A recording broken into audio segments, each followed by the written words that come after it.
那时候我本来从74降到61点多，然后有一次是有点类似食物中毒那种，晚上就吐啊。觉得很值得期待耶，然后觉得很想看耶。好，前方再给一下下。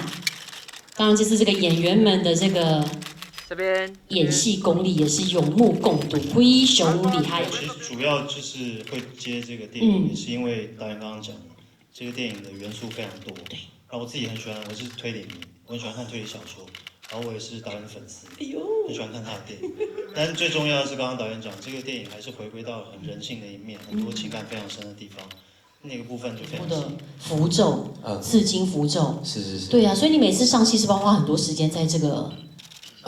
第一次在定妆的时候花了大概11个钟头，画上去。然后接下来的每一次拍摄的前一天都要花大概5到8个钟头这样。如果真要讲的话，真的很多没有特别哪一趴，因为像譬如说张震跟张钧甯的有一场很关键的一个戏，大家一定要进戏院看一下，因为对我来说那一场戏是连我自己都在剪接室有哭的，这是我很少见的一个状态。然后辉敏和刚刚辉敏讲到了有关于就是他在戏中有关于母子的那一场戏，其实也有2、3个地方是让我都鼻酸的。体力上负担蛮大的，因为瘦了那么多，就是比较虚啊，比较怕冷，然后又是光头，因为就体重掉下来真的会比较怕冷，然后也比较容易感冒，然后就是对要多多注意这方面，然后营养品要补一下，平常没有在补的。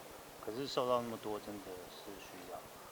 然后我觉得印象比较深刻的是有一整个月都在吃沙拉，就不管哪一餐就是沙拉这样，吃了一整个月。所以那个便利商店的沙拉我都蛮熟的。开工的时候有感冒2、3次，对。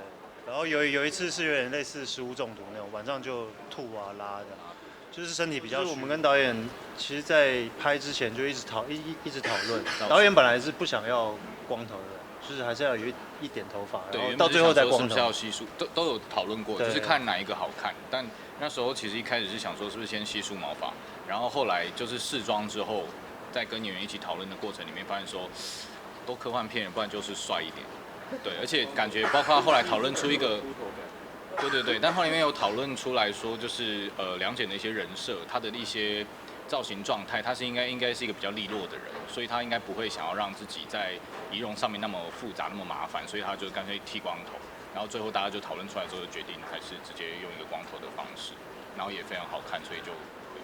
我没有在管他们习不习惯，我比较 care 我自己习不习惯。